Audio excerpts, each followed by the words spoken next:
Nous avons quatre intervenants ce matin pour nous parler de trois dimensions de ce dialogue et de cette négociation, notamment dans le cadre de la négociation collective, mais aussi en lien avec certains outils particuliers d'intelligence artificielle. Donc je vais tout de suite passer la parole à Sophie Garnier, qui est maîtresse de conférence ici à Nantes Université, et qui a donc 15 minutes, comme tout le monde, pour nous parler de la négociation collective comme source de régulation de la santé mentale au travail. Merci beaucoup Sonia. Je profite, juste avant de rentrer dans le vif du sujet, de l'occasion qui m'est donnée de vous adresser à tous les membres de l'équipe Orgasen mes remerciements pour la qualité des discussions qu'on a pu avoir. Et puis aussi pour la qualité des recherches menées qui, je l'espère, et même j'en suis persuadée, pourront contribuer à affermir juridiquement la prise en compte des risques psychosociaux et à améliorer la santé mentale au travail. Un remerciement tout particulier à Franck pour sa gestion, sa coordination scientifique d'Orgasen que je qualifierais de bienveillante. Et c'est vraiment quelque chose d'extrêmement important dès lors qu'on parle de santé mentale au travail. Voilà. Cela étant, revenons au sujet, donc organisation du travail et santé mentale. Une des discussions, des dimensions qui a été explorée, c'est, comme l'a introduit Sonia, c'est comment dialoguer, comment en parler, et du point de vue du droit, on pourrait dire aussi comment réguler. Alors, à l'évidence, le dialogue social au sens large, notamment la négociation collective, a vocation à se saisir de ces questions.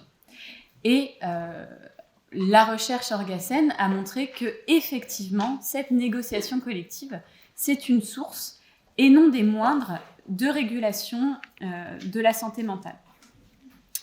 Alors, il y a une citation qui a été mise dans le rapport Orgasen du rapport Combrexel qui, en substance, dit qu'il est assez paradoxal de voir le législateur réglementer, j'exagère, hein, mais jusqu'au nombre de rouleaux de papier toilette dans les toilettes, et ne disent rien sur la santé mentale au travail. C'est vrai que c'est assez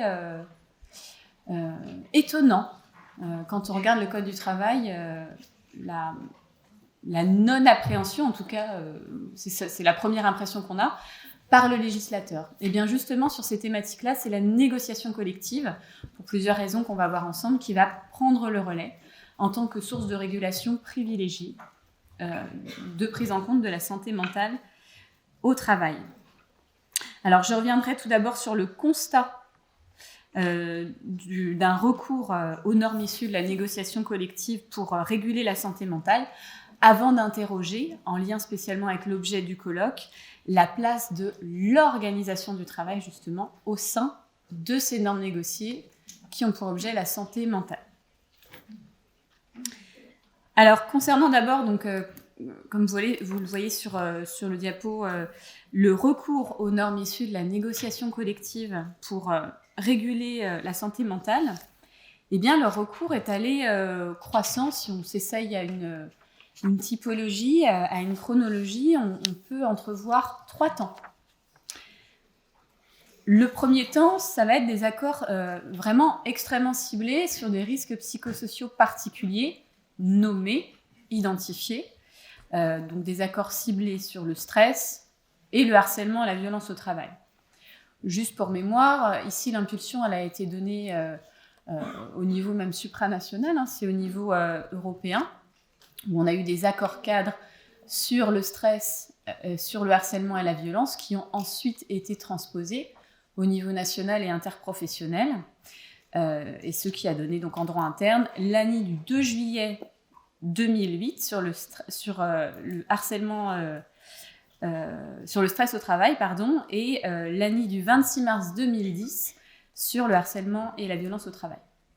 Donc ce sont des accords qui ont été signés au niveau national et interprofessionnel, mais qui, dans leur contenu, invitent les branches et surtout les entreprises. Donc l'entreprise est déjà identifiée comme niveau privilégié de dialogue sur les risques psychosociaux.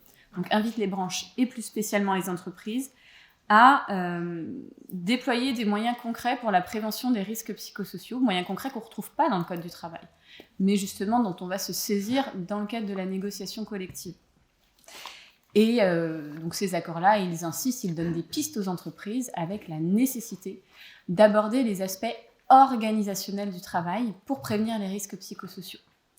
Les modes de management ont la part belle dans ces années en tant que moyen de trouver des pistes pour prévenir les risques psychosociaux. Ça, c'est le premier temps. Le deuxième temps, c'est celui où on va retrouver des accords plus ambitieux sur... alors, j'ai mis l'acronyme par souci de simplicité, QVT, mais c'est la fameuse qualité de vie au travail. Et aujourd'hui, d'ailleurs, on tend vers la QVCT pour qualité de vie et des conditions de travail.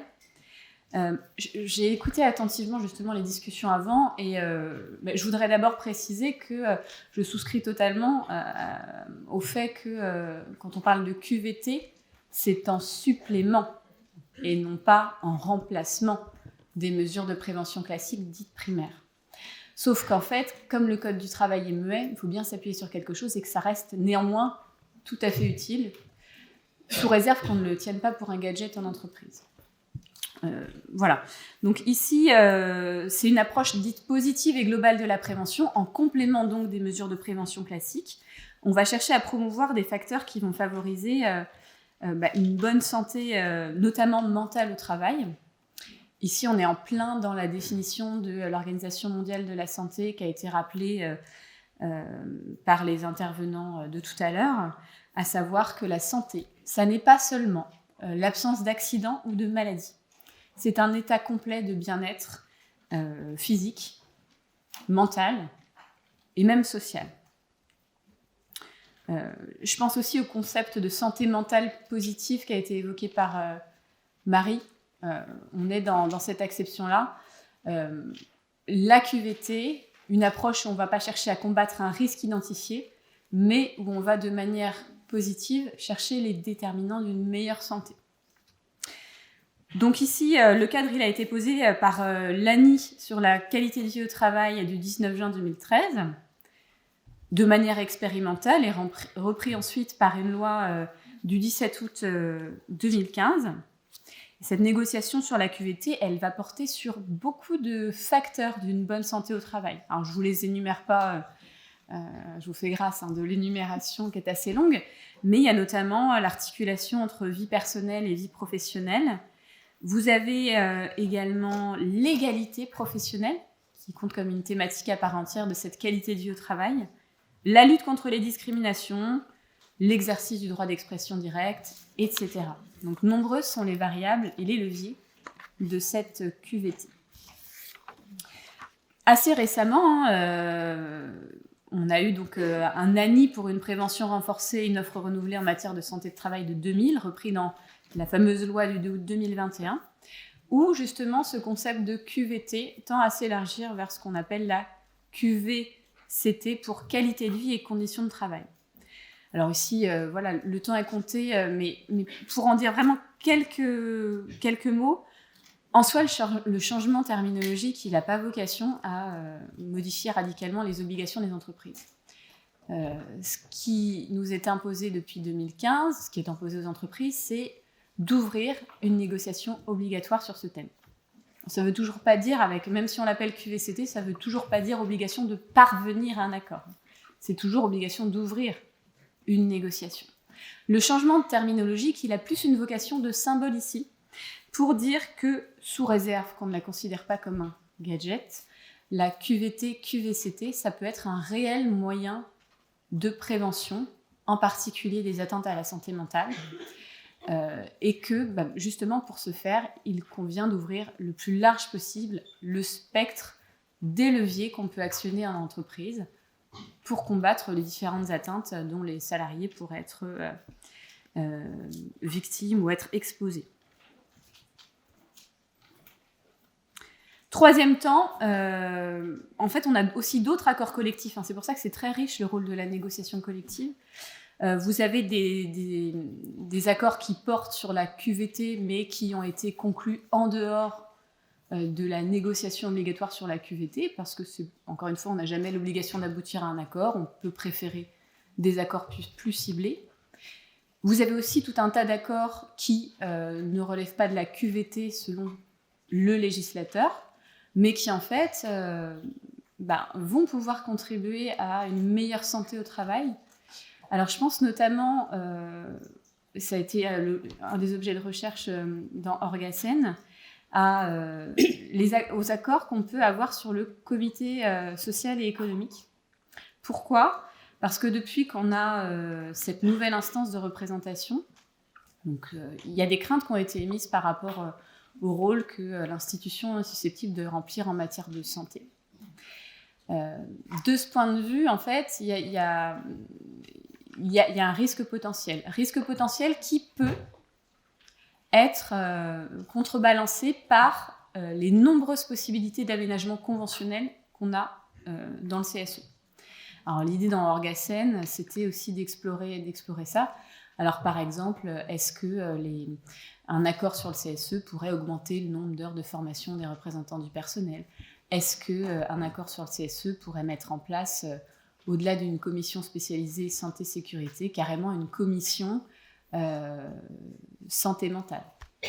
Alors, si encore, on a peu de temps, mais pour vous livrer très brièvement ce qui a pu être le résultat des recherches en la matière, c'est qu'il y a malheureusement beaucoup d'accords copier-coller qui vont vraiment pas au-delà des dispositions légales, mais qu'il y a aussi quelques accords novateurs où on a de la négociation collective sur le CSE, où il est prévu des commissions spécialisées RPS, et on voit que les entreprises se saisissent de la problématique par le biais de la négociation collective.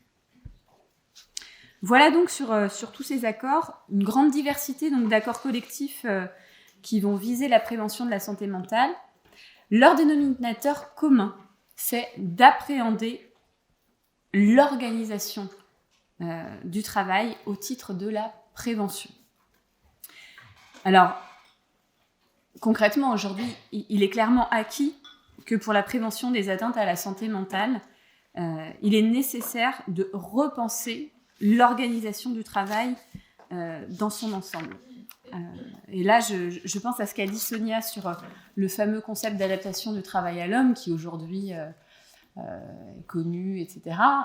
N'empêche qu'il a quand même un certain nombre d'années et qu'on le redécouvre un petit peu.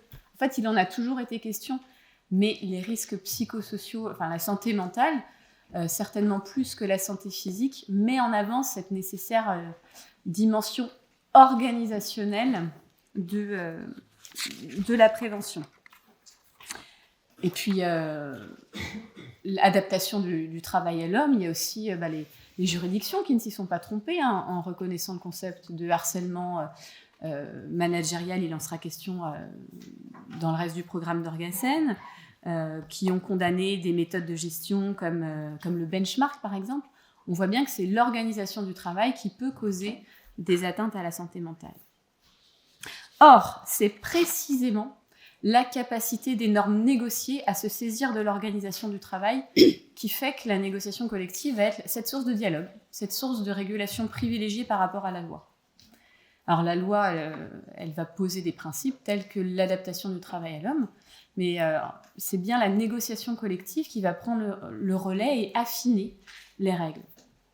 Alors pour différentes raisons, mais c'est principalement le fait que ce soit des normes de proximité qui vont pouvoir être adaptées finement, spécialement au niveau de l'entreprise, qui font que c'est au niveau de la négociation, enfin par la négociation et au niveau de l'entreprise plus particulièrement, qu'on va pouvoir trouver les solutions les plus adaptées pour les salariés d'une entreprise donnée. Cela étant, quand on regarde quelles vont être les références à l'organisation du travail au sein des normes négociées, on va pouvoir constater que, de prime abord, on pourrait considérer que ça reste nébuleux. En réalité, je pense qu'il vaut mieux avoir ce regard positif et constructif qui amène à considérer que la négociation collective va traiter de l'organisation du travail pour la prévention des atteintes à la santé mentale de manière ambivalente et à raison. Pourquoi ? Parce que cette organisation du travail, elle est à la fois facteur de risque, mais elle est aussi un moyen de prévention. En cela, on a une vraie ambivalence de l'organisation du travail au titre de la prévention. Elle est aussi appréhendée par une grande diversité de leviers. Durée du travail, donc Catel y reviendra. On a tout ce qui est déconnexion, Raphaël y reviendra. Il y a beaucoup de leviers, notamment l'articulation vie professionnelle et vie personnelle, qui font qu'on va avoir une grande richesse de leviers par la négociation collective. Le mot de la fin, puisqu'il est déjà temps, ce serait de remarquer que donc cette négociation collective, elle s'est vraiment imposée comme principale source de régulation et de dialogue sur la santé mentale au travail dans les entreprises. Le bémol ou l'avertissement ou finalement le devenir de cette négociation collective pour la prévention des atteintes à la santé mentale, c'est d'avertir sur le fait que la pertinence de ce recours à la négociation collective en matière de santé mentale, elle est conditionnée à un investissement réel de ces questions par les partenaires sociaux. Si je reprends la démarche QVT, on est toujours sur une obligation d'ouvrir les négociations, on n'est pas sur l'obligation de parvenir à un accord. Donc il faut aussi que les partenaires sociaux aient la volonté de s'en saisir véritablement et aussi de mettre des mesures concrètes, effectives et surtout pertinentes, adaptées aux salariés de l'entreprise. Je vous remercie.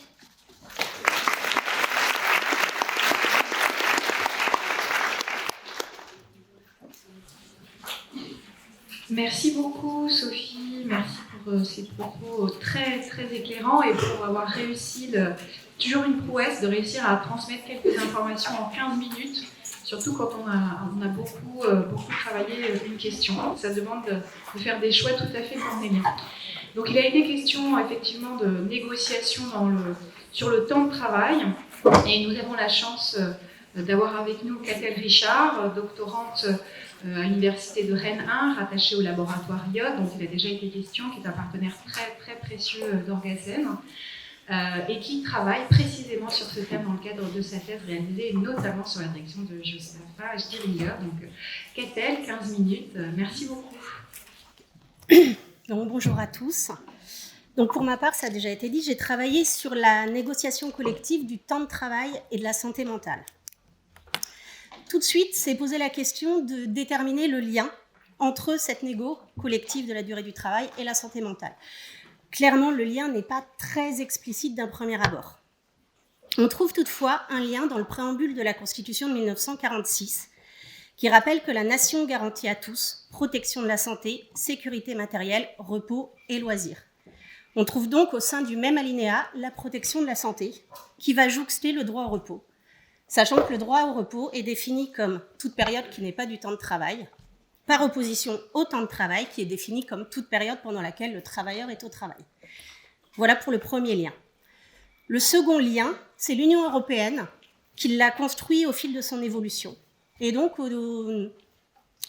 entre les divers traités, directives ou l'acte unique, l'Union européenne a rapproché l'amélioration des conditions de vie et de travail, de la protection de la santé et de la sécurité, dans tous les aspects liés au travail, et notamment certains aspects de l'aménagement du temps de travail.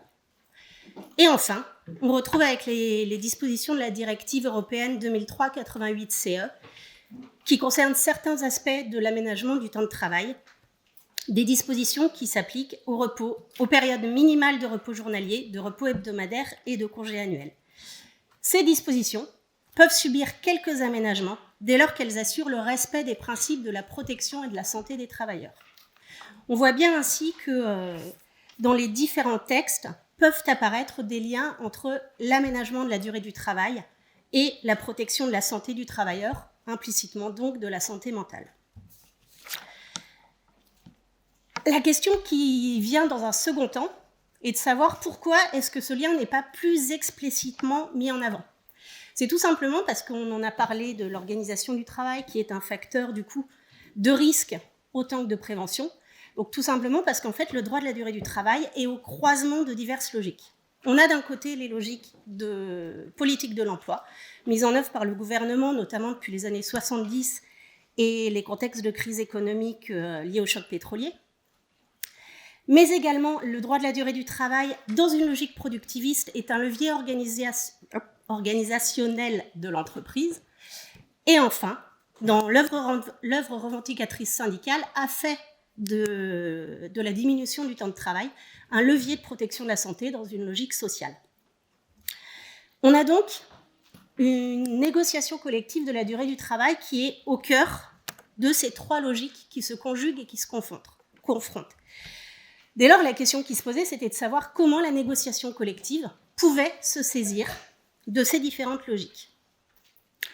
Je vous présenterai dans un premier temps le cadre juridique de la négociation collective, puis dans un second temps, nous irons étudier différents accords qui ont été analysés dans le cadre de cette étude.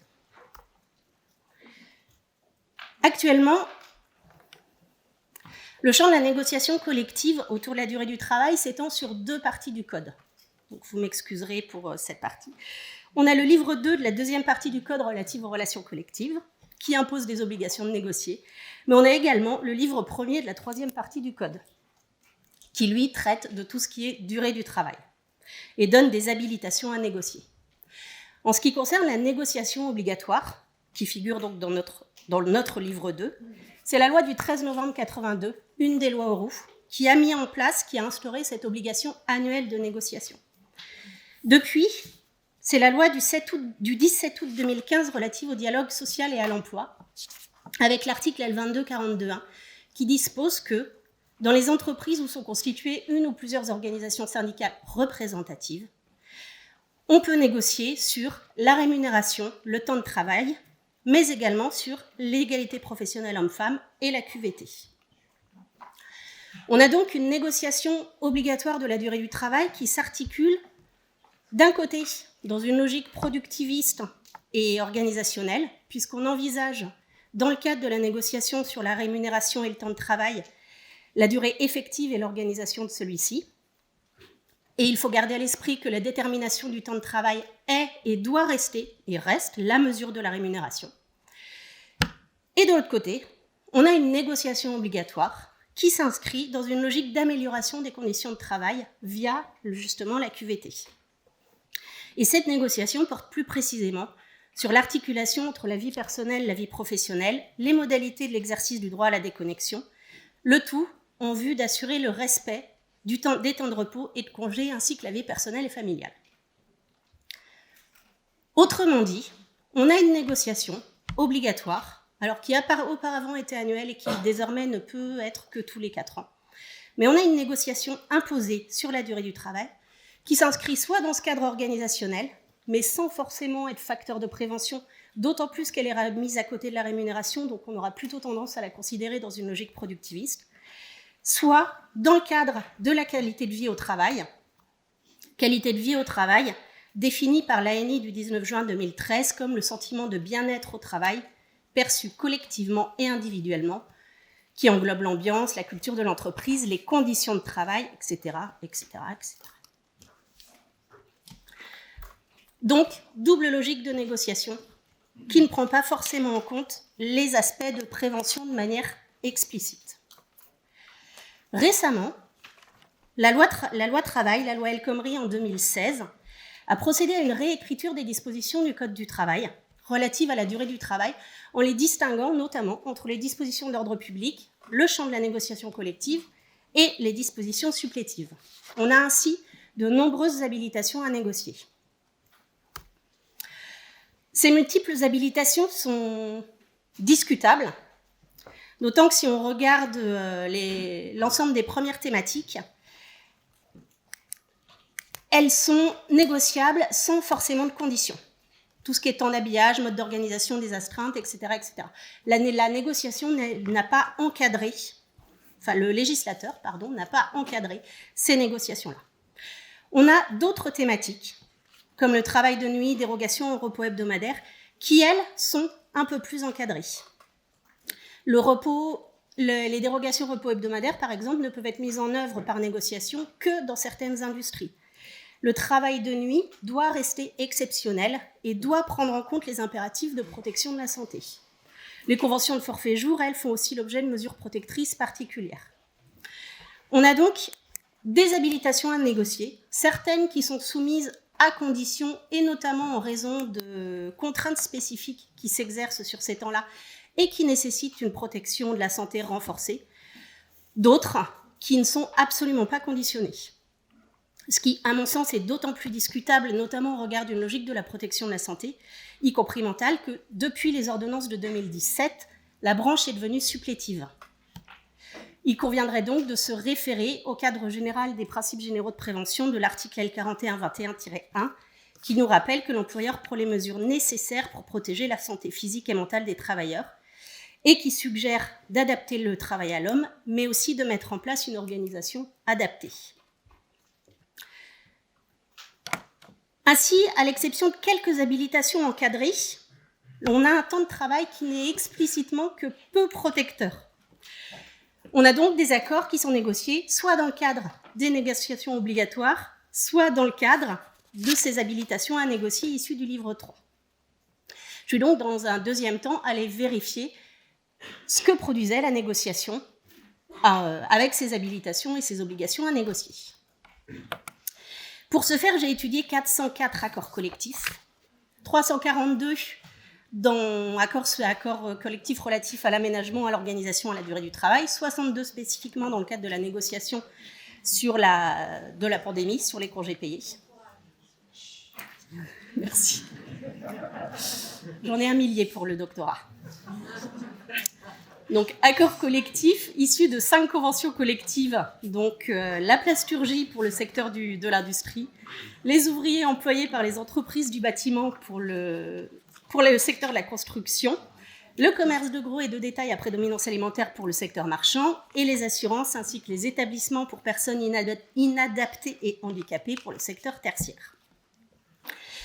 Certains de ces accords prennent en compte la santé mentale, certains de manière implicite, d'autres de manière explicite. D'un point de vue implicite, vous pouvez voir ainsi, on a un certain nombre de dispositions qui font plus ou moins apparaître de manière implicite ou explicite, certaines modalités pouvant contribuer à prévenir la santé mentale des salariés. Si on prend notamment la limitation des heures tardives de réunion, c'est afin de permettre une meilleure articulation vie privée, vie professionnelle, éviter le stress, etc., etc. En ce qui concerne la cellule psychologique, par exemple, ce dernier accord définit même la négociation de ce dernier accord, est allée jusqu'à définir ce qu'étaient les facteurs de risque psychosociaux.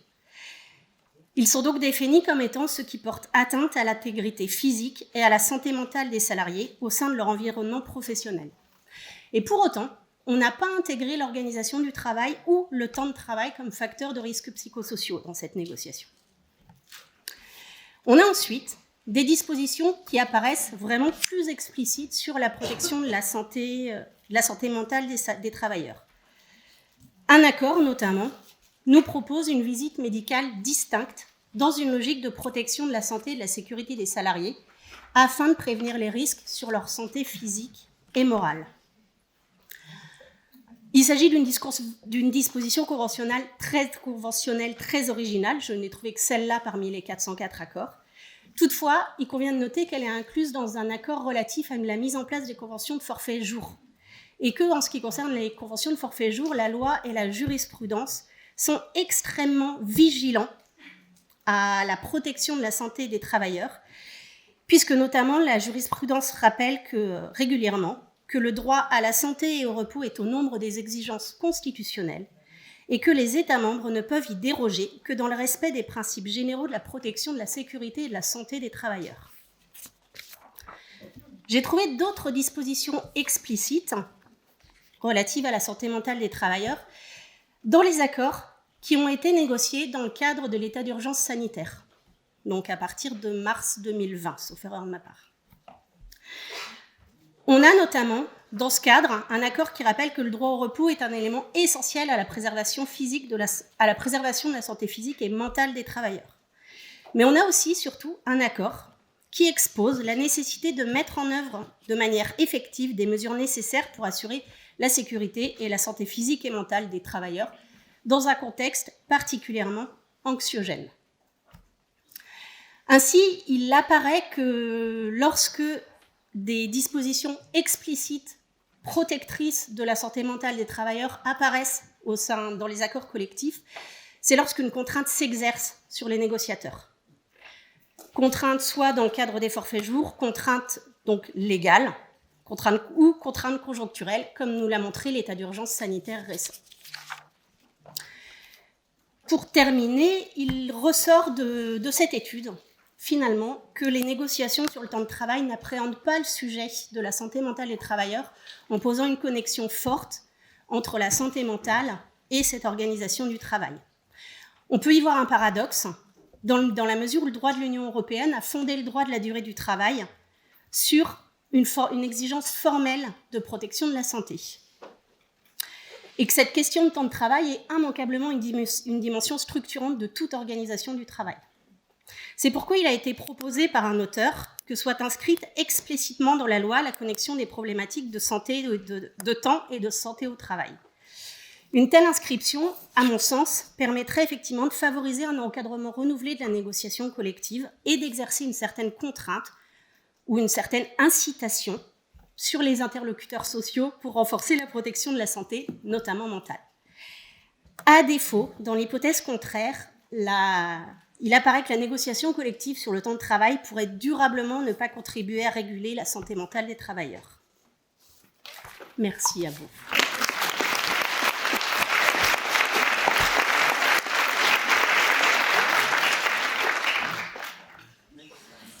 Merci beaucoup. 15 minutes pour vous présenter les résultats de l'épluchage de plus de 400 accords de négociation collective. Vous imaginez la gageure de Paris, insurmontable, mais pourtant réussi. Il a été question de temps de travail, il a déjà été question de déconnexion, puisque désormais, nous ne travaillons pas toujours sur le lieu de travail officiel, donc notre domicile devient parfois aussi notre lieu de travail. Et pour nous parler de ces négociations collectives sur la déconnexion et la santé mentale, nous avons le plaisir d'écouter M. Raphaël Encinas de Munaguri, professeur à Nantes Université. Merci beaucoup, Madame la Présidente. Merci, Sonia. On a parlé de cette recherche. Je suis très content d'être non seulement témoin, mais acteur de cette recherche coordonnée par Franck Héas, qui a donné lieu à ce livre. On en a parlé, mais je ne sais pas s'il l'a montré. Si tu l'as montré, c'est bien de matérialiser les choses. Et effectivement, lorsqu'on a débuté la recherche, il y avait plusieurs ateliers et il a fallu que je choisisse quelque chose. Je n'étais pas très inspiré, j'avoue, par ces thèmes que je connaissais assez mal. Et donc, c'est aussi sous le contrôle, j'allais dire, et puis la coordination de Sophie Garnier, que je me suis embarqué sur la négociation collective. Et il y avait un mot qui me plaisait, je pense qu'il correspondait peut-être à un moi profond, à une envie du moment, c'était celui de déconnexion. Donc ça a été, je me suis dit, j'ai abordé le sujet au travers de la déconnexion, plus qu'au travers, je dirais, de la négociation collective et de la santé mentale. Et en fait, il y a une question peut-être générationnelle dans cet attrait pour la déconnexion. Il y a aussi une forme de difficulté régulière que peut-être certains vivent différemment, mais dans cette injonction à se connecter et à avoir du mal à ne pas se connecter. En fait, finalement, au travers des téléphones, des tablettes, des ordinateurs, des plateformes, renforcer tout ça en temps de Covid, que ça soit dans votre vie quotidienne, pour faire vos courses, pour vous occuper de vos activités de loisirs, de sport, de savoir quel temps il fait, peut-être, que sais-je encore, vos transports quand vous êtes venu. Bref, on est de plus en plus non seulement baigné dans un univers numérique qui est assez invasif, très invasif, mais en plus avec cette quasi-injonction, non seulement à être tout le temps connecté, mais à être tout le temps connecté en continu aussi avec du réseau. Ça va peut-être pas s'arranger avec les objets connectés. Donc finalement, je crois qu'il faut avoir ça en toile de fond pour comprendre que finalement l'aspect travail n'est qu'un aspect parmi d'autres. Et parmi cette vague de fond qui renouvelle beaucoup notre quotidien. Alors, le travail, oui, bien sûr, il est très contaminé par cet aspect-là. On l'a vu, surtout aussi en tant que Covid, avec cette je dirais, nécessité pour certains travailleurs, en tout cas, qui travaillent intellectuellement ou qui peuvent travailler à distance, d'utiliser de manière contrainte ces moyens de connexion pour le travail avec toute une série de questions qui ne sont pas toujours envisagées. D'ailleurs, un des points aussi intéressants, c'est lorsqu'il y a eu ces négociations sur le télétravail, le travail. On n'a pas voulu véritablement prendre en compte cette idée de la déconnexion. Les négociateurs, lors de la négociation, ont un peu mis de côté ce thème de la déconnexion qui n'apparaît pas dans l'accord, ce qui pourtant est un peu curieux. Alors, ça me permet d'introduire une première distinction, d'ailleurs ce sera la seule que je vais peut-être utiliser, c'est que finalement, cette idée de déconnexion, on la pense, et le législateur l'a surtout pensé, comme une idée finalement qui tient à une situation hors du travail. C'est-à-dire avec la question de savoir est-ce que et comment un salarié doit ou devrait se déconnecter, non seulement en sortant physiquement de son entreprise et en rentrant chez lui, mais aussi de ne pas prolonger son activité au travail par une connexion avec le monde du travail. Et donc, on a reformulé cette espèce de droit à déconnexion qui est une sorte de gag, si on l'analyse un peu, mais qui correspond à une réalité. Donc, on a envisagé surtout ce thème de la déconnexion par rapport au sort des salariés qui restent trop souvent connectés. Non seulement en étant au travail, mais en étant surtout chez eux ou ailleurs. Ce qui brouille bien sûr la question de différents temps. Et on n'a peut-être pas assez pris en compte la question de la déconnexion au travail. Est-ce qu'il y a une importance de se déconnecter au travail? Alors, il y a un lien avec la santé mentale, et il est très clair, c'est que, bien sûr, cette connexion continue introduit un certain nombre de syndromes, alors d'épuisement professionnel, il y a tout un type d'acronymes aussi qui nous viennent des États-Unis, et qui effectivement se traduisent par des perturbations de la santé mentale, voire une accroissance de risques, voire même ils sont à l'origine de certains risques psychosociaux, et ça c'est assez éprouvé, montré par différents types de rapports. Donc ce problème il est assez clair, il est pris en compte aussi par les institutions médicales. On a à Nantes, au CHU, un service hospitalier qui est spécialisé dans l'addictologie. Il y a un service sur l'addiction numérique. Alors, ce qui m'a fait assez rire, là, je suis allé voir tout à l'heure, il y a même un MOOC qui s'appelle @dict, @DDICT. C'est un MOOC ouvert et ça traite de finalement de l'addiction au numérique. Non, mais on est quand même dans quelque chose qui est extrême, quoi. Ça fait 8 ans qu'il existe, je pense que c'est un très bon MOOC. Donc si vous voulez vous soigner de votre addiction numérique, qu'est-ce que vous faites? Vous rentrez chez vous, vous vous mettez devant un écran et vous suivez la formation Addict. Non mais bon, donc il y a quelque chose quand même qui est un peu perturbant. Alors, quel a été le choix du législateur français? Le choix du législateur français, ça a été, suite à un premier rapport, d'ailleurs un rapport de quelqu'un qui a eu des responsabilités fortes à Orange, le groupe qui est connu, qui sera évoqué plus tard pour justement une prise en compte ou une non prise en compte parfois de certains problèmes de santé mentale, mais bref, rapport Medling. Et donc il y a eu 2 dispositions qui ont été introduites dans le Code du travail. Et ces dispositions ont fait comme si il existait déjà un droit à la déconnexion. On l'a découvert dans un peu ces dispositions, mais quels sont donc le premier, il prend en place, il vient d'être mentionné par ma collègue dans le cadre de la négociation obligatoire. Donc c'est un des thèmes de négociation obligatoire dans l'entreprise. C'est le fait de mettre en place donc la négociation annuelle sur l'égalité professionnelle entre les femmes et les hommes et la qualité de vie au travail. Donc il y a un 7e membre maintenant qui a été introduit qui précise que doit être négocié par l'entreprise donc, et les partenaires sociaux des dispositifs de régulation de l'utilisation des outils numériques en vue d'assurer le respect des temps de repos et de congés, ainsi que de la vie personnelle et familiale. Et à défaut d'accord, l'employeur doit établir une charte. Et que ce soit l'accord, quand il peut être signé, ou la charte à défaut, doivent définir ces modalités, je cite, de l'exercice du droit à la déconnexion.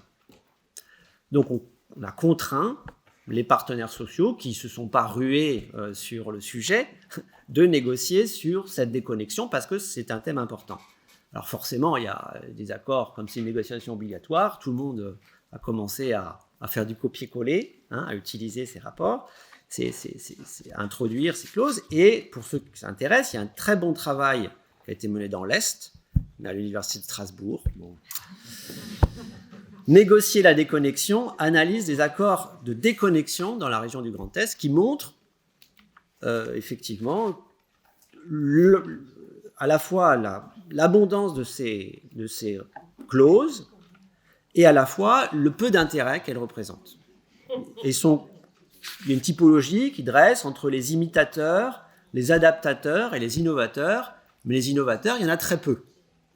C'est-à-dire que tout le monde s'est dit il faut négocier là-dessus, c'est quoi des connexions, on recopie ce qu'a fait le voisin, sans souvent introduire grand-chose de très intéressant, même si, effectivement, ça en fait un thème. Alors, dans l'innovation, moi aussi j'ai fait mon petit travail quand même de lecture d'accord, non seulement ils ne sont pas intéressants, la plupart d'entre eux, mais surtout, ils ne parlent presque jamais de la santé mentale. Il y en a que, je dirais, une petite dizaine, sur plus de milliers, qui l'abordent de manière un peu plus claire, un peu plus établie. Et donc ça, je crois que aussi, ça fait réfléchir sur le fait qu'on ne peut pas forcer des négociateurs à s'emparer, avoir cette volonté de s'emparer d'un thème s'ils ne l'ont pas. Et en l'occurrence, je ne suis pas sûr qu'ils l'aient beaucoup. Ils ne l'ont pas beaucoup parce que non seulement c'est cette négociation obligatoire, donc première disposition, qui prévoit soi-disant droit à des connexions, objet d'une négociation obligatoire, et puis il y en a un deuxième qui concerne justement les conventions de forfait, parce que les cadres, souvent, qui ont ces conventions, sont des gens qui travaillent énormément et qui utilisent massivement les outils numériques. Et donc, c'est là où on voit tout le problème pédagogique. Donc là, dans ces conventions qui permettent d'autoriser du forfait, il faut qu'il y ait aussi une disposition qui prévoit le droit à déconnexion. Mais le point que je voulais soulever, c'est que ceux qui sont les dirigeants de l'entreprise, les cadres, ceux qui sont les plus à même normalement de mettre en place ce thème, sont ceux qui sont les plus consommateurs, parfois, et qui travaillent le plus chez eux.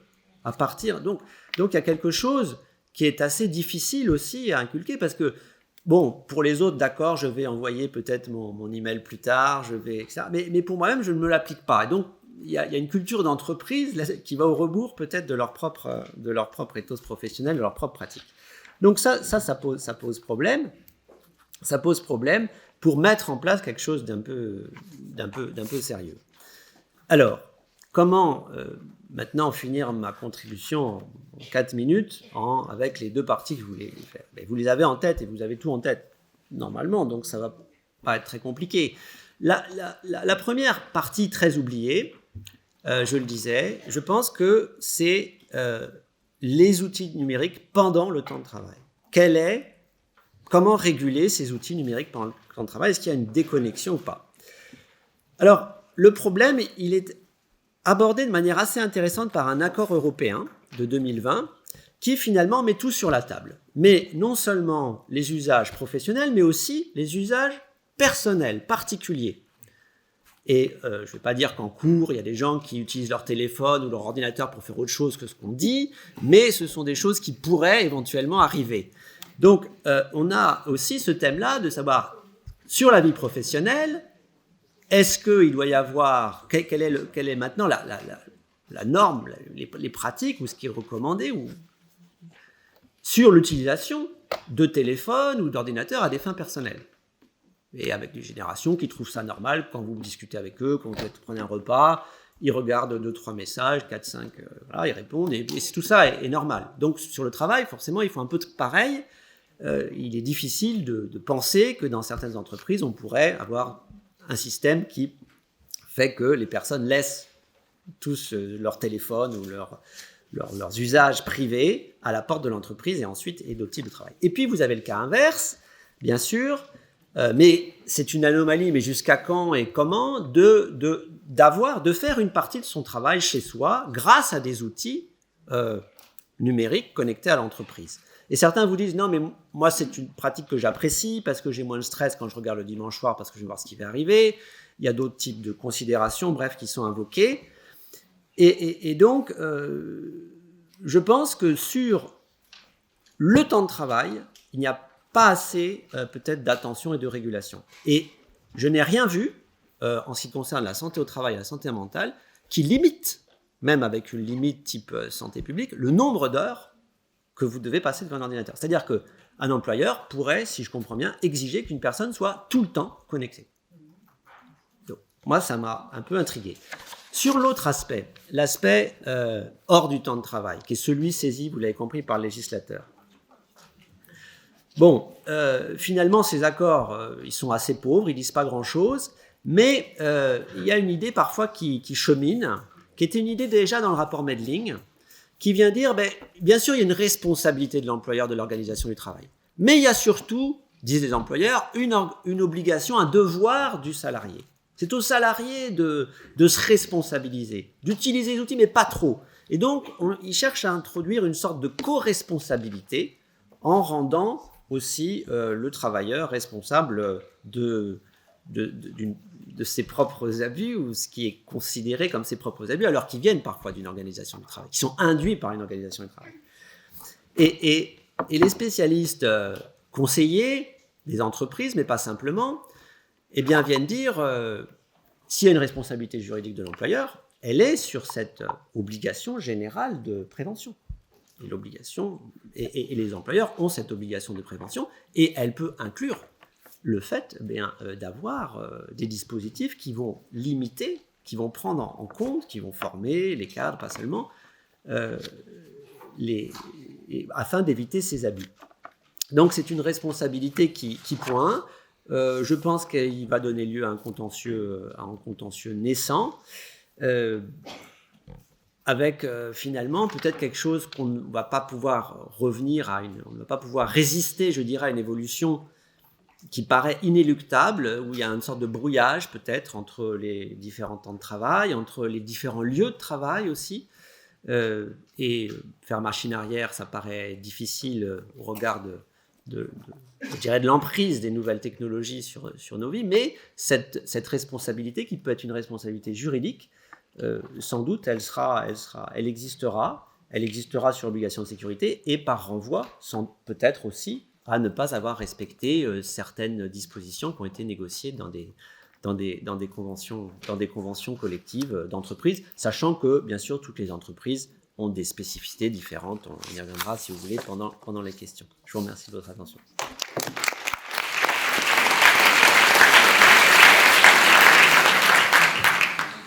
Merci beaucoup, Raphaël. Donc, l'emprise des nouvelles technologies, c'est bien sûr, ce sont les objets connectés, c'est le téléphone, ce sont les ordinateurs, mais ce sont aussi des outils qui automatisent, parfois par le biais de technologies d'intelligence artificielle, et qui, automatisant parfois, on va dire, empêchent la discussion ou négligent la discussion, ou peuvent faire l'objet de discussions biaisées parce qu'on ne comprend pas toujours de quoi on peut parler. Et donc, pour nous parler d'intelligence artificielle et de santé mentale et d'organisation du travail, j'imagine également, nous avons la chance d'écouter Patrice Adam, professeur à l'Université de Lorraine. Merci Madame la Présidente. Je mets mon petit coup. Alors d'abord, merci à Franck et à toute l'équipe nantaise pour leur accueil très très chaleureux. Merci aussi pour les gâteaux nantais qui sont excellents. Je tiens à le préciser, c'est pour ça que j'étais en retard. Voilà, bon. Alors, Franck m'a demandé de parler d'intelligence artificielle en me disant tu es le mieux à même d'en parler puisque tu la pratiques tous les jours. Donc je vais essayer d'être à la hauteur de l'intelligence artificielle qu'il me prête. Alors 15 minutes, j'aurai le temps, et je suis un peu embêté après les discours très savants que j'ai entendus ce matin, j'aurai juste le temps, moi, de faire état de quelques banalités. Alors, j'espère qu'elles ne seront pas trop banales, mais je crains qu'elles le soient quand même un petit peu. Donc vous m'en excuserez, mais finalement, ça constituera une transition facile vers le déjeuner. Alors, vous savez, il est, première banalité, il est somme toute assez classique que le droit du travail, de dire que le droit du travail a, dans son histoire, toujours cheminé avec l'évolution des techniques. D'une certaine manière, et le terme n'est pas mon terme, donc c'est d'Alain Supiot qui dit finalement le droit du travail est une technique d'humanisation des techniques. Bon, donc qu'il y ait un lien, en tout cas qu'il y ait un intérêt du juriste travailliste pour l'évolution des techniques et de leur impact à la fois sur la réalité de travail et sur les normes qui encadrent cette réalité de travail, rien de plus normal. Aujourd'hui, la technique, elle prend différents visages, dont celui de l'intelligence artificielle. Alors, je vais faire quelque chose qui n'est pas bien. Il ne faut pas que les étudiants reproduisent ce que je vais faire, mais je ne vais pas vous donner une définition très savante de l'intelligence artificielle qui, dans le cadre du quart d'heure qui m'est attribué, n'a strictement aucun intérêt. On va rester sur une définition très intuitive qui suffira amplement à mon propos. Simplement, sachez qu'effectivement, vous avez un certain nombre d'outils, d'instruments, que ce soit une proposition de règlement européen, que ce soit tout un ensemble de littérature grise qui définit l'intelligence artificielle. Et parfois, vous avez aujourd'hui encore des débats, des disputes autour de ce qu'est l'intelligence artificielle et même de l'emploi du terme intelligence artificielle. Mais tout cela ne m'intéresse pas ce matin. C'est pas ça l'important. Disons pour nous, de façon vraiment très très simple, que l'intelligence artificielle désigne un ensemble de techniques, de technologies. Là aussi, vous voyez, je ne sais pas, de techniques ou de technologies, de dispositifs qui tendent à simuler les modes de fonctionnement de l'intelligence humaine. Bon, disons cela comme cela, et vous voyez que c'est quelque chose de très intuitif, qui va pas très loin, mais qui nous permet tout simplement de cadrer à peu près ce dont on va essayer de discuter aujourd'hui. Alors, l'intelligence artificielle, là aussi de façon très abrupte, constitue sans doute, alors, c'est pas une révolution technique parmi d'autres révolutions techniques. Je crois qu'il y a quelque chose de plus que celles qui l'ont précédée. Alors évidemment, vous me direz, oui, c'est facile à peut-être un jugement un peu hâtif en disant, mais lorsque la machine à vapeur, peut-être que certains ont dit, oui, c'est une... Non, mais là, je crois qu'il y a quelque chose qui relève d'une véritable révolution anthropologique. Alors là aussi, je ne suis pas le premier à le dire, mais vraiment un changement en profondeur de l'ensemble des sociétés humaines et des rapports qui s'y nouent. Et l'intelligence artificielle est sans doute, encore une fois, le vecteur de transformation très très profonde des sociétés et sans doute aussi un nouveau mode d'institution des êtres humains. Alors là aussi, qu'on le pronostique favorable ou défavorable ou un peu des deux, peu m'importe ici, c'est pas mon propos. Donc, on est face à un changement de civilisation considérable. Évidemment, ce changement de civilisation, nous, ce qui nous intéresse ce matin, c'est l'entreprise. Est-ce que ce changement impacte l'entreprise, et si oui, de quelle manière? Alors, évidemment, oui, l'entreprise est dans la société, et les changements qui affectent la société, souvent, se retrouvent dans les organisations productives. D'autant plus que l'intelligence artificielle s'y fait une place assez facilement, parce que une entreprise est un organisme qui est ultra normé et toujours à la recherche finalement d'une efficacité maximum.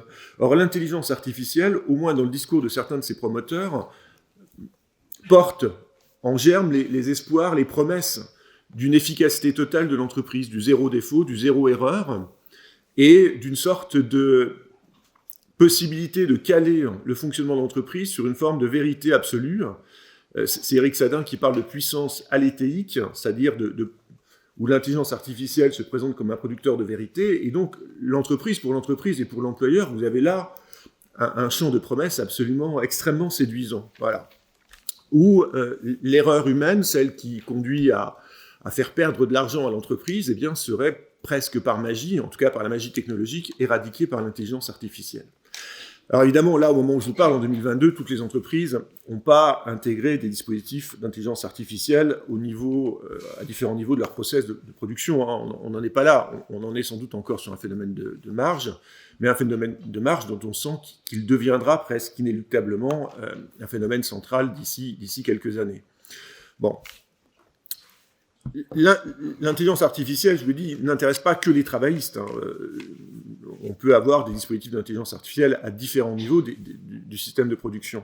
Moi, ce qui va m'intéresser, c'est l'intelligence artificielle telle que, finalement, il va avoir un impact sur le travail des salariés. C'est un peu ce qui intéresse le travailliste, et en tout cas, c'est ce qui va, moi, m'intéresser ce matin. Alors, c'est là où ce que je vais dire va être d'une grande banalité, parce que mon propos central, en tout cas la colonne vertébrale de mon propos, va être centrée sur l'ambivalence de la technique, qui n'est pas liée à l'ambivalence de l'intelligence artificielle. J'aurais tendance à dire, voilà, comme toute technique, l'intelligence artificielle peut produire des effets positifs ou des effets négatifs. Bon, très bien, tout va dépendre effectivement de l'utilisation que les êtres humains vont faire. Et les juristes vont s'intéresser à la manière dont le droit va réguler cette nouvelle technique en espérant effectivement le meilleur tout en évitant le pire. Alors après, là aussi, on est sur un domaine où il ne faut pas que les juristes tombent dans une forme d'irénisme ou béat, puisque l'intelligence artificielle, c'est une technique, mais c'est surtout des enjeux politiques, économiques, géostratégiques absolument considérables. Et c'est vrai qu'on peut s'interroger sur le poids des normes juridiques dans un monde comme le nôtre, où les enjeux économiques et géostratégiques pourraient effectivement balayer assez vite quelques impératifs dogmatiques de la dogmatique juridique classique, la dignité humaine, etc. Bon, on voit bien que les principaux pays qui sont à la pointe de l'intelligence artificielle, ou qui ont beaucoup investi sur l'intelligence artificielle, que ce soit la Chine, les États-Unis, la Russie, n'ont pas tout à fait la même prudence éthique que l'Union européenne. Et évidemment, c'est ça qui inquiète. Puisque, encore une fois, on est là sur un marché, et je ne suis pas sûr, encore une fois, que le droit soit un barrage extrêmement puissant pour lutter contre les effets les plus négatifs du développement de l'IA. Alors, pour ce qui est du domaine de la santé, puisque je suis quand même là pour parler de ça, évidemment, ces effets ambivalents, le meilleur et le pire, on les retrouve sur le terrain de la santé au travail, et singulièrement sur le terrain de la santé mentale. Alors, je ne vais pas dresser un catalogue, hein, je vais viser ici quelques effets potentiels, puisque, bien évidemment, en 2022, on marche encore très largement, et on pense très largement dans la brume, puisque nul ne sait exactement de quoi demain sera fait, hein, et c'est vrai que les juristes ne sont pas... Enfin, moi, je n'ai pas de boule de cristal pour vous dire ce qui va se passer demain, mais il y a d'abord des risques, je vous l'ai dit. Premier risque, lié au caractère glouton des systèmes d'intelligence artificielle. Un système d'intelligence artificielle est un système gargantuesque. C'est-à-dire qu'il a besoin d'une masse considérable de données pour fonctionner. Et ces données, il faut bien les trouver quelque part. Et elles ne vont pas tomber du ciel. Ces données, on va les trouver soit à l'extérieur de l'entreprise, sur les réseaux sociaux, etc., soit à l'intérieur même de l'entreprise, en bardant l'entreprise de tout un ensemble de capteurs qui vont permettre effectivement de collecter ces données. Et donc le premier risque pour la santé mentale des travailleurs, évidemment, c'est celui d'une forme de prison panoptique. C'est-à-dire qu'on voit bien que l'intelligence artificielle peut fonctionner comme une forme de prison panoptique où chacun sera sous la surveillance permanente, invisible et anonyme d'un dispositif qui va saisir le salarié à tous les moments de son existence. C'est-à-dire qu'on passe encore un cap. Et bien évidemment, ces capteurs qui peuvent être dans l'entreprise peuvent être également, au sens premier du terme, dans le salarié, c'est-à-dire implantés à travers un certain nombre de puces. Et vous savez qu'il y a déjà des puces RFID qui sont déjà implantées, qui peuvent être implantées dans la main par un travailleur. Donc, c'est pas de la science-fiction, c'est-à-dire qu'on y est là, on y arrive. Vous voyez, encore une fois, je ne crois pas qu'il y ait de freins qui permettent de l'éviter. Donc, on a ce premier risque, qui est celui effectivement de l'entreprise panoptique et donc du déséquilibre psychique qui risque d'en résulter pour les salariés. Lié encore une fois à la structure même des dispositifs d'intelligence artificielle et de ce caractère glouton en données des dispositifs. Deuxième chose, ça va être la question, vous savez, un dispositif d'intelligence artificielle, là aussi, ce qu'on en attend, c'est qu'il produise, alors, en tout cas dans les discours de ses promoteurs, une forme de vérité. On sait que c'est pas vrai, mais peu importe. Il est clair que ces dispositifs portent en germe, qui sont souvent présentés comme des aides à la décision, ont presque naturellement comme dynamique de remplacer la décision. Puisque lorsque l'employeur a payé très très cher un dispositif d'intelligence artificielle, c'est souvent d'ailleurs pour se planquer derrière ce système et donc pour se décharger d'une certaine manière du poids de la décision en disant « mais là, regardez, moi, mes biais humains vont être remplacés par une collecte infinie de données qui vont permettre de donner du réel une image vraie et donc des solutions qui le seront tout autant vraies, pertinentes, sans erreur, sans biais cognitifs et donc qui vont favoriser mon organisation. » Donc on sent bien que la dynamique des dispositifs d'intelligence artificielle, comme producteur de vrai, est de passer de l'aide à la décision elle-même. Même si là aussi, vous me direz, oui, mais il y a le RGPD. En tout cas, la dynamique, elle est là. Or, à partir du moment où le dispositif d'intelligence artificielle va produire du vrai, il va surtout produire de l'indiscutable. C'est-à-dire que toutes les marges de discussion du salarié qui peuvent exister, alors qui peuvent être très faibles, c'est pas le problème, mais elles existent. Alors on peut dire, oui, mais là, on peut contester telle décision, on peut dire, je suis pas d'accord, oui, mais mon N+1, il m'aime pas. Il y a de la discussion possible.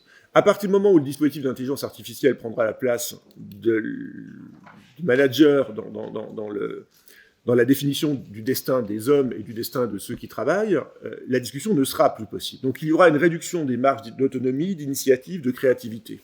Or, évidemment, il n'est pas besoin, ici, dans un parterre aussi docte, d'insister sur l'importance pour l'équilibre mental des travailleurs des marges d'initiative, de créativité ou d'autonomie qui peuvent leur être offertes. Or, encore une fois, l'intelligence artificielle porte en germe le risque de réduction de ces marges. Ensuite, toujours sur les risques pour la santé mentale, c'est le risque effectivement les dispositifs d'intelligence vont prendre en charge tout un ensemble de tâches relativement simples, binaires, qui constituaient aussi pour les travailleurs, qui risquent d'être renvoyés à des tâches toujours extrêmement complexes sur le plan cognitif, des espaces, des moments de détente, de liberté, des moments où l'esprit pouvait effectivement un petit peu se reposer. Or, le fait effectivement d'affecter l'intelligence artificielle à ces tâches risque de conduire à ce que les travailleurs soient, sur le plan cognitif, sollicités en permanence sur des tâches beaucoup plus complexes où ces moments de respiration intellectuelle n'existeront plus. Alors, bon, il y en a plein d'autres, mais là, je vois que je prends un temps fou, c'est incroyable. Donc, il y a tout de même, le pire n'est jamais certain, et bien évidemment que l'intelligence artificielle offre aussi un certain nombre de choses, peut-être, qui incitent à un peu plus d'optimisme. Alors, vous savez, l'optimisme aujourd'hui, c'est un peu comme la moutarde, on en manque. Donc, je vais vous donner tout mon stock là. Après, j'ai plus rien. Donc là, je vous donne tout. Mais c'est vrai que l'intelligence artificielle ne porte pas uniquement la promesse d'un monde dystopique. Il y a des choses qui peuvent être évidemment mises au crédit de l'intelligence artificielle. Par exemple, un certain nombre de tâches qui pouvaient être dangereuses pour les travailleurs pourront être remplacées par des dispositifs d'intelligence artificielle. L'intelligence artificielle peut avoir aussi des effets positifs sur l'environnement de travail dans lequel le salarié va travailler, avec une adaptation automatique de l'éclairage, avec une adaptation de la luminosité de l'écran en fonction de l'humeur détectée du salarié. Donc il y a ces petites choses évidemment qui peuvent conduire à l'amélioration des situations de travail. Vous avez également des formes d'intelligence artificielle qui peuvent conduire à une gestion plus personnalisée, individualisée de la politique de ressources humaines, qui peut là aussi se traduire par des améliorations de la condition des travailleurs. Vous avez, à travers l'intelligence artificielle, aussi la promesse d'une désautomatisation du travailleur, d'une réhumanisation du travail. Vous voyez, là, l'ambivalence, elle est claire, et d'une complémentarité qu'on appelle capacitante de l'individu à travers un certain nombre d'outils qui peuvent venir en soutien de l'activité physique ou cognitive, mentale du travailleur. Donc l'intelligence artificielle porte aussi un certain nombre de possibilités. La question aujourd'hui, enfin pour le juriste évidemment, vous l'avez compris, c'est dans un contexte, encore une fois, qui est marqué par des enjeux économiques considérables, c'est d'essayer de faire entendre sa voix, ce qui va être compliqué puisque là aussi sur le plan de l'intelligence artificielle, vous l'avez vu, les promoteurs souhaitent plutôt une algorithmique, c'est-à-dire en fait se passer du droit pour rédiger eux-mêmes un certain nombre de normes dont ils sont, encore une fois, les auteurs et les décideurs. Et donc, la question pour les juristes, ça va être déjà de s'imposer et d'imposer la dogmatique juridique au développement des dispositifs d'intelligence artificielle et ensuite d'essayer que ces dispositifs respectent à tout le moins la dignité des êtres humains au travail. Voilà, je m'arrête là. Merci beaucoup.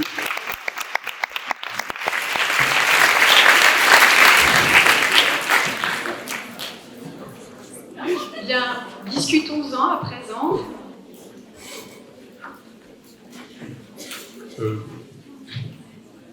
Bonjour, Briolet, du coup, en master de droit social approfondi. Je vous prie de m'excuser peut-être de la clarté de la question que je vais vous poser, monsieur Adam.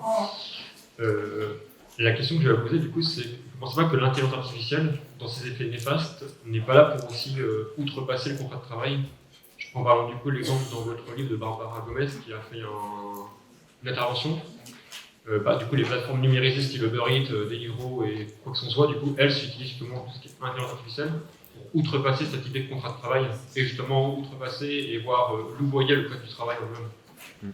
Je comprends votre question. Ah, vous avez raison, hein, mais comment dirais-je, qu'une organisation souhaite contourner le droit du travail, vous voyez, elles n'ont pas attendu l'intelligence artificielle. Ça, on est d'accord. Il y a toujours eu des velléités de transformer les travailleurs en entrepreneurs individuels et le contrat de travail en contrat commercial. Donc ça, bon. Mais c'est vrai que l'intelligence artificielle, en tout cas, et on le voit avec les plateformes, offre une nouvelle opportunité technique de contournement.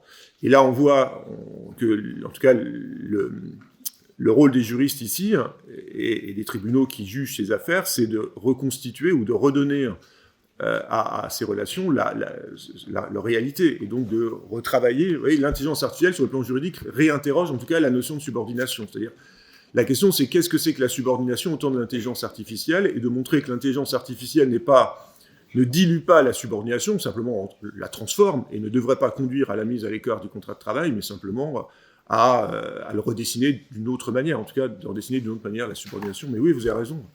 Mais j'allais dire, voilà, c'est nouvelle technique pour vieille pratique patronale. Oui, bonjour. David Morel, inspecteur du travail. Avec quelques collègues, on est venus ici pour cette journée très intéressante et on voudrait quand même faire quelques commentaires pour abonder un peu ce qui a été dit. C'est la faiblesse de la négociation collective sur ce sujet. Nous, quand on fait des constats dans l'entreprise, parce qu'évidemment, nous, on intervient aussi sur cette problématique de la santé mentale au travail, sur les risques psychosociaux, sur le harcèlement moral. Quand des entreprises sont dotées d'accords collectifs sur cette matière, c'est pas très pratique. C'est pas très pratique quand ça existe, et on s'aperçoit qu'il n'y a pas de lien entre la négociation et la réalité du travail réel. Alors, comme ça a été dit aussi, effectivement, il y a une faiblesse importante du Code du travail qui n'a pas légiféré de manière très précise sur cette matière-là et qui nous pose de grandes difficultés pour intervenir. Donc on essaie aussi de prendre des chemins un peu détournés, avec les salariés, avec les représentants du personnel, et on invite à avoir des discussions un peu brutales sur la problématique santé mentale au travail. Le salarié peut utiliser, dans des situations très compliquées, son ordre de retrait, ou utiliser avec le CSE, une nouvelle instance, le droit d'alerte à l'atteinte à la santé, qui impose une enquête immédiate avec l'employeur. On peut parler de pratiques managériales ou de problèmes d'organisation du travail. On peut aussi inviter le CSE à déclencher des avis de danger grave imminent. Où nous aussi, nous sommes inscrits dans cette procédure et permettre d'avoir des discussions concrètes dans l'entreprise qui essayent de se rapprocher de l'obligation quand même de l'employeur, inscrite dans les principes généraux de prévention, qui ont été rappelés, qu'il faut effectivement adapter l'organisation du travail à l'homme et pas l'inverse. Et avec la difficulté, c'est qu'on n'a pas de pénalité sur cette obligation. On se rattache après à construire avec les salariés une obligation de sécurité pour l'employeur. Et parfois, on peut arriver effectivement à établir des procès-verbaux sur harcèlement moral. On peut aussi s'orienter vers ce qu'on appelle des mises en demeure sur les risques psychosociaux. Voilà, on essaye d'agir dans l'entreprise avec beaucoup de difficultés et comme vous l'avez dit, je pense qu'il faut relativiser malheureusement ce copier-coller, comme vous l'avez bien expliqué, puisque quand on est dans l'obligation de négocier, on a beaucoup de copier-coller totalement inefficaces.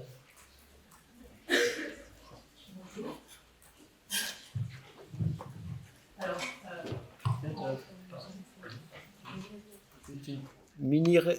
c'est pas une réponse parce que c'était plutôt sur le mode de la remarque, mais par exemple sur cette question de la déconnexion, certains collègues ont dit il y avait un autre choix, qui c'était peut-être de l'imposer comme un élément qui devrait figurer au règlement intérieur, et donc ça serait pour toutes les entreprises et pas simplement pour celles qui peuvent négocier, et donc ça prendrait une autre tournure. C'est notamment Loïc Le Rouge dont on a parlé là, qui est notre grand absent du matin.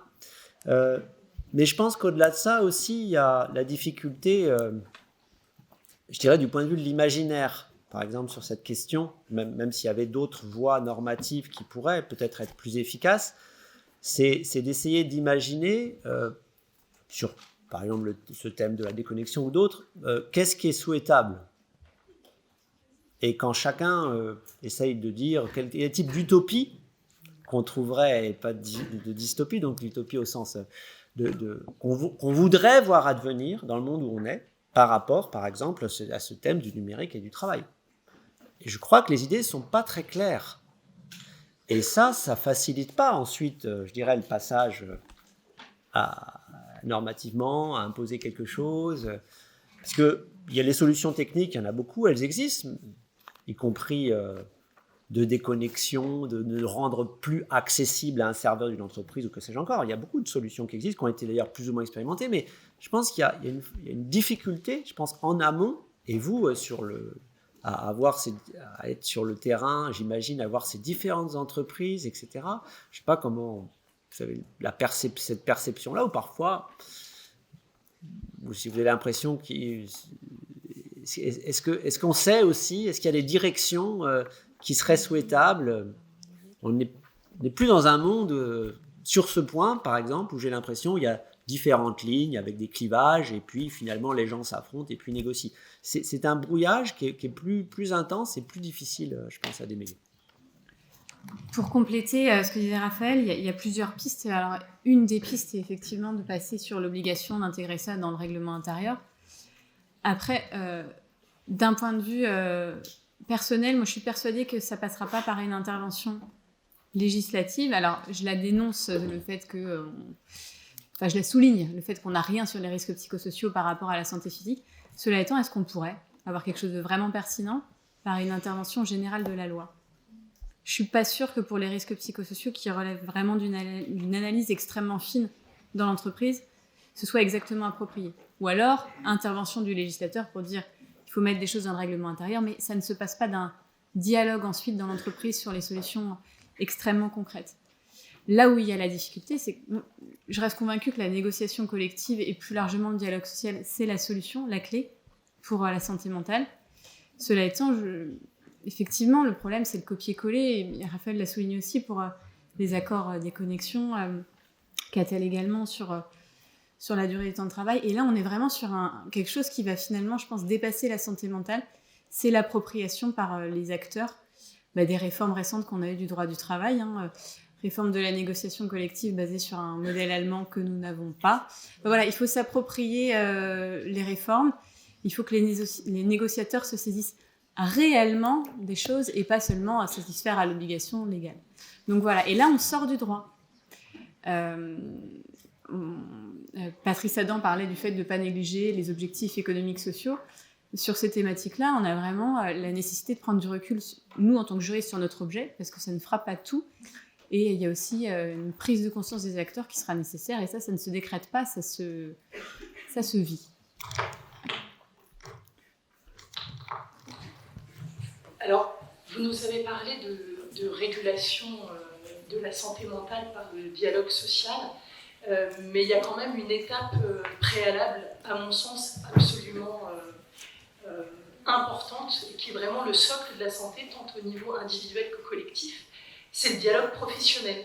C'est se parler du travail au travail, de façon légitime, entre pairs, et ça c'est aussi un droit, et c'est aussi une ressource, mais ça peut être un risque pour l'entreprise, mais c'est toujours un baromètre sensible des tensions et des troubles organisationnels. Il serait donc salvateur, à mon sens, en tant que psychosociologue du travail, mais aussi spécialiste des risques psychosociaux, pour la santé au travail, de l'entreprise, des travailleurs, tant au plan individuel que collectif, de se ressaisir des espaces de discussion sur le travail qui avaient été introduits par les lois Auroux et qui ont 40 ans cette année. Par ailleurs, je voudrais terminer rapidement en remerciant nos orateurs d'avoir levé un voile, certes pudique, mais tout de même, sur les situations paradoxantes que l'on rencontre de plus en plus dans les entreprises. Je vous remercie.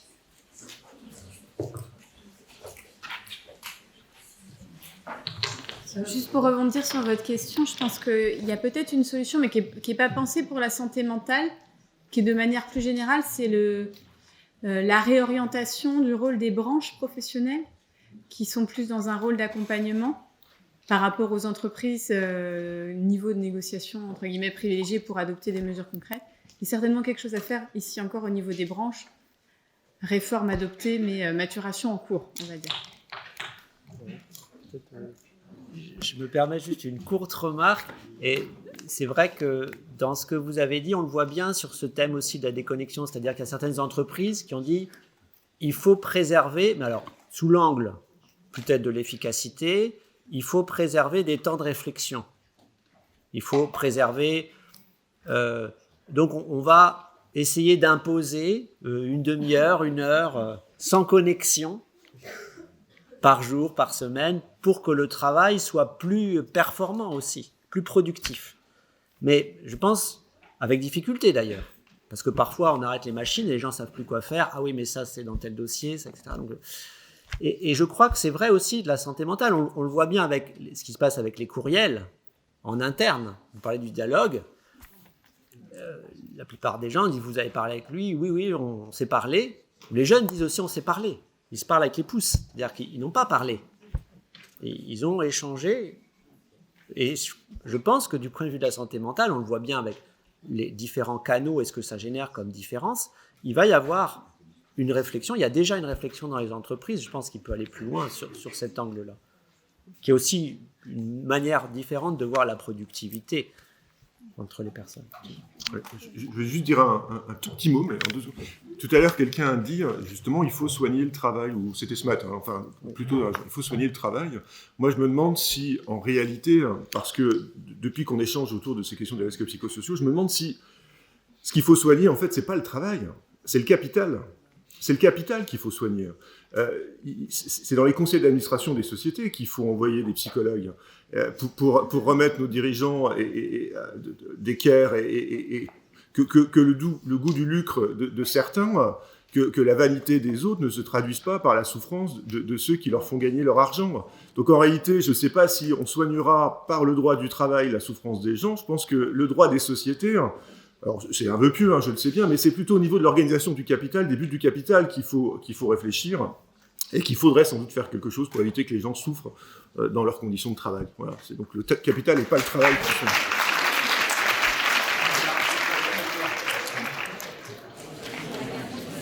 c'est difficile d'intervenir si ce n'est pour dire qu'on est d'accord après cette intervention. Mais j'ai deux choses. Un, sur le règlement intérieur, moi je suis assez opposée de faire que le droit à la déconnexion soit inscrit dans l'instrument du pouvoir disciplinaire de l'employeur et que l'exercice d'un droit soit susceptible de devenir une faute. C'est bon, ça me semble un petit peu étonnant. Mais mon propos en fait était sur justement le dialogue et sur, alors peut-être du coup nuancer plus encore ce caractère très optimiste sur le rôle de la négociation collective et plus largement sur le dialogue social.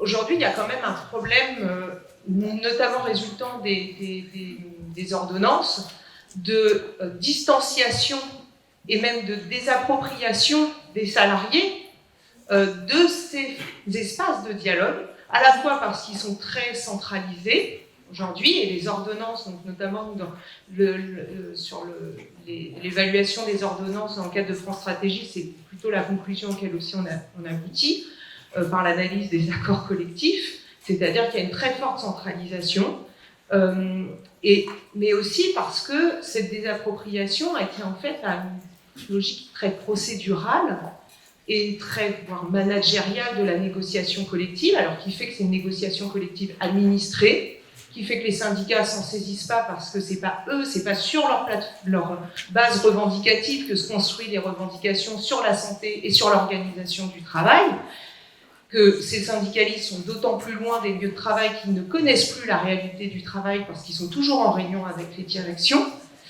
Et d'une certaine manière, il faut réaffirmer le droit des salariés à la négociation collective, ce qui fait que ce n'est pas, en fait, dans les espaces centrales, un outil managérial.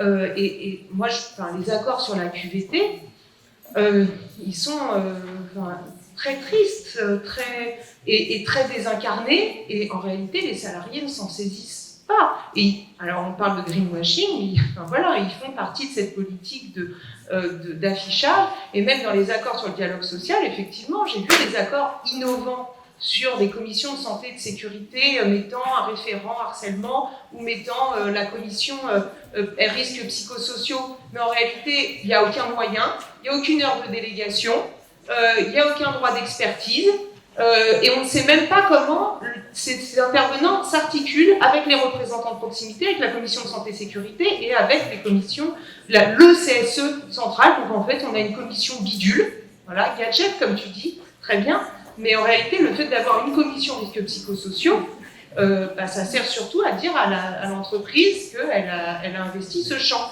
Mais en fait, concrètement, c'est pchit, comme dirait Jacques Chirac.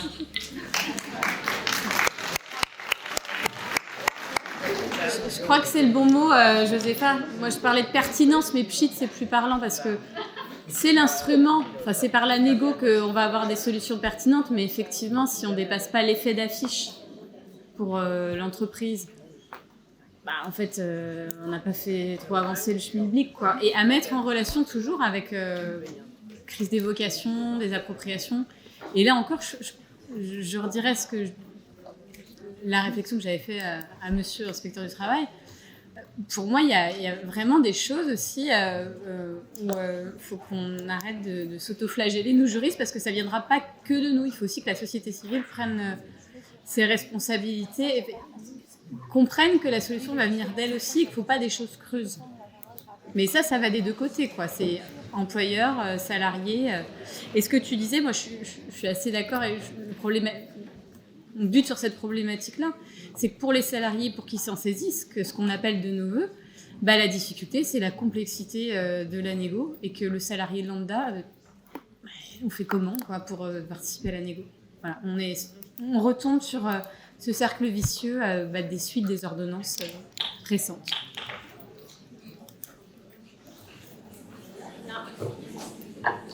Merci beaucoup pour cette discussion.